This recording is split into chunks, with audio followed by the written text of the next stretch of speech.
Assalamualaikum warahmatullahi wabarakatuh. Perkenalkan, saya Heni Fradiba, mahasiswi kuliah kerja nyata dari Institut Teknologi Sumatera, kelompok 209.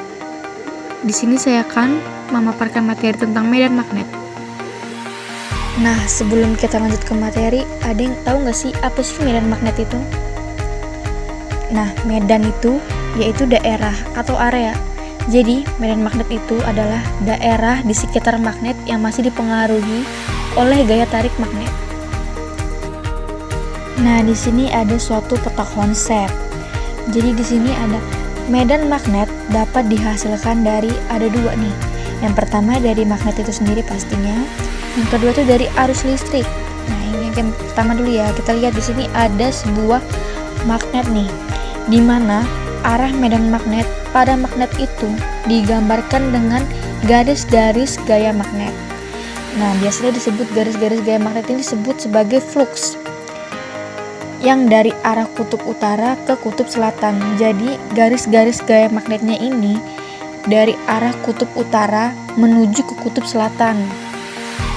Nah, yang kedua itu dari arus listrik. Medan magnet yang dihasilkan dari alur listrik disebut sebagai induksi magnet. Nanti bakalan kita bahas selanjutnya. Ada yang tahu nggak sih percobaan Oersted? Nah, percobaan ini biasa dikenal sebagai percobaan kaidah tangan kanan, di mana kita menggunakan tangan kanan sebagai kaidah untuk menunjukkan arah arus dan medan magnetnya. Nih, dapat lihat dari gambar. Arah medan magnet dapat digambarkan menggunakan kaidah tangan kanan, di mana ibu jari menunjukkan arus listrik, yaitu I. Genggaman 4 jari menunjukkan arah medan magnetnya. Nah, kita masuk ke contoh ya. Di sini ada sebuah kawat nih. Kawat ini dialiri arus sebesar I itu ke atas. Dengan menggunakan kaidah tangan kanan, kita dapat menentukan arah arus dan medan magnetnya. Yuk kita coba yuk, pakai tangan kanan semuanya. Nah, dapat lihat dari gambar nih, kita kan menggunakan tangan kanan. Nah, arus medan magnet berarti arusnya itu kan si I-nya tuh. I jempolnya kita tuh berarti kan ke atas. Dan medan magnetnya itu dapat lihat dari gambar, masuk melalui titik Q dan dia keluar melalui titik P. Nah, di titik P ini, kalau tandanya dia masuk bidang itu, tandanya X, berarti yaitu cross. Dan kalau dia keluar bidang itu, tandanya itu titik, yaitu tanda dot. Di sini ada konsep medan magnet. Nah, kita bisa lihat nih, ada dua gambar. Yang pertama itu gambarnya dia positif dengan negatif, yang gambar kedua tuh positif dengan positif. Nah, dari gambar ini apa sih bisa kita simpulin berdasarkan gambar ini? Nah, dapat dilihat nih ya dari gambar yang pertama nih, kita lihat dulu positif dengan negatif. Jika suatu kutub dia didekatkan dengan positif dan negatif, berarti kan dia beda tuh kutubnya, ada yang positif, ada yang negatif. Nah, dia tuh akan saling tarik menarik. Sama kayak halnya kita nih sama lawan jenis kita, berarti kita saling tarik menarik, saling ada keterkaitan tarik menarik. Tetapi beda halnya dengan yang sama kutubnya, positif dengan positif gitu. Konsepnya itu positif dengan positif, berarti dia saling tolak menolak atau saling menjauhi gitu. Dapat dilihat nih dari garis-garis gaya magnetnya nih. Dia kalau yang negatif sama positif itu dia saling tarik menarik, ada keterkaitan tarik menariknya. Tapi kalau yang negatif dengan negatif atau positif dengan positif, itu dia saling menjauhi, dia saling tolak menolak gitu garis-garisnya.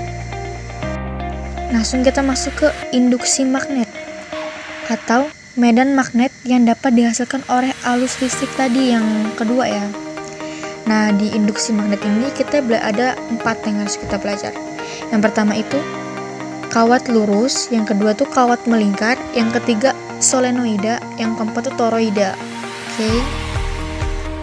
Oke, langsung saja kita bahas yang pertama, yaitu induksi magnet dengan kawat lurus. Di sini ada gambar. Pada penghantar lurus tak berhingga, panjang kawatnya itu tak terhingga, berarti dia memiliki panjang yang gak ternilai. gitu, tak hingga jadinya. Oke, langsung saja kita bahas yang pertama, yaitu induksi magnet dengan kawat lurus. Di sini ada gambar. Pada penghantar lurus tak berhingga, panjang kawatnya itu tak terhingga, berarti dia memiliki panjang yang gak ternilai gitu, tak hingga jadinya. Nah, yang selanjutnya itu pada penghantar lurus berhingga, berarti dia itu memiliki kawatnya itu yang berhingga, yang memiliki nilai. Jadi dirumuskan, induksi magnetiknya itu dirumuskan dengan B sama dengan μ0I per 4πa dengan buka kurung cos theta 1 ditambah cos theta 2. Selanjutnya ada contoh yang pertama. Yang satu, seutas kawat dialiri arus listrik I sebesar 2 ampere. Pada gambar di bawah. Tentukan A, besar dan arah induksi magnet di titik P, yang B, besar dan arah induksi magnet di titik I. Langsung bisa dijawab. Langsung kita jawab ya. Kita menggunakan kaidah tangan kanan seperti yang sebelum-sebelumnya. Nah, kita lihat nih, ada gambar kan, dia ada kaidah tangan kanannya. Jadi dapat dilihat titik Q merupakan titik pas masuk dia bidang, titik P itu dia titik keluar bidangnya. Udah dikasih tahu kan, nah arahnya udah ya, udah kita tentukan. Nah, diketahui itu μ0 nya itu sama dengan 4pi kali 10 pangkat minus 7 berdasarkan ketentuan. I itu ya kuat arusnya itu 2 ampere. Terus itu A titik P nya itu 2M, A titik Q 1M didasarkan dari gambar. Nah, yang A langsung saja kita masuk ke rumusnya. Kan tadi rumusnya sama dengan B sama dengan μ0I per 2πa. Nah, kita masuk ke rumusnya, dapatlah 2 kali 10 pangkat minus 7 Tesla. Dia itu yang tadi titik itu keluar bidang. Nah, yang B, masukin lagi rumusnya μ0I per 2πa sama dengan 4 kali 10 minus 7 Tesla, dia masuk bidang. Lalu, induksi magnet pada kawat melingkar. Misal, ada sebuah kawat melingkar dengan jari-jari A seperti gambar. Induksi magnet di pusat lingkaran titik 0 itu sama dengan B sama dengan μ0I per 2A. Induksi magnet di titik X di luar lingkarannya itu B sama dengan μ0I per 2A sin pangkat 3 theta atau sin theta sama dengan A per R. Nah, untuk mencari sin theta-nya itu bisa digunakan dengan rumus, masih ingat nggak rumus teori trigonometri? Nah, kan kalau untuk mencari sin itu sisi depan dibagi sisi miring. Nah, dapat dilihat dari gambar itu kan sin theta itu A per R. Sisi depannya itu si A dan dibagi dengan R, sisi miringnya. Dimana itu B-nya itu induksi magnet di titik X, μ0 nya itu permeabilitas ruang hampa, I itu kuat arus, A-nya itu jari-jari kawat. Catatan atau not, jika bukan lingkaran penuh, misalnya hanya setengah lingkaran, maka B-nya itu tinggal dikalikan setengah. Nanti kita masuk ke contoh. Oke, langsung saja kita masuk ke contoh soal. Yang pertama, ada 1/4 lingkaran dari arus 5 ampere. Lihat pada gambar seperti berikut. Jika jari-jari kawat melingkar adalah 40 cm, tentukan besar dan arah induksi magnet di titik P. Oke, selanjutnya kita dapat menjawab soal ini dengan menggunakan kaidah tangan kanan. Dapat dilihat seperti gambar. Dengan menggunakan kaidah tangan kanan, kita dapat menentukan arah-arahnya. Setelah melihat gambar, kita dapat menentukan titik P merupakan keluar bidang. Diketahui μ0 sama dengan 4pi kali 10 pangkat minus 7, I atau kuat arus sama dengan 5 ampere, A sama dengan 40 cm sama dengan 4 kali 10 pangkat minus 1. Induksi magnet di titik P sama dengan B sama dengan 1/4, karena kan dia tadi ada 1/4 kawat, jadi 1/4 μ0I per 2 kali A. Didapatlah nilai B-nya sama dengan 5/8 pi dikali 10 pangkat min 6 Tesla. Oke, yang ketiga adalah induksi magnet pada solenoida. Solenoida adalah penghantar lingkaran dengan lilitan yang sangat banyak.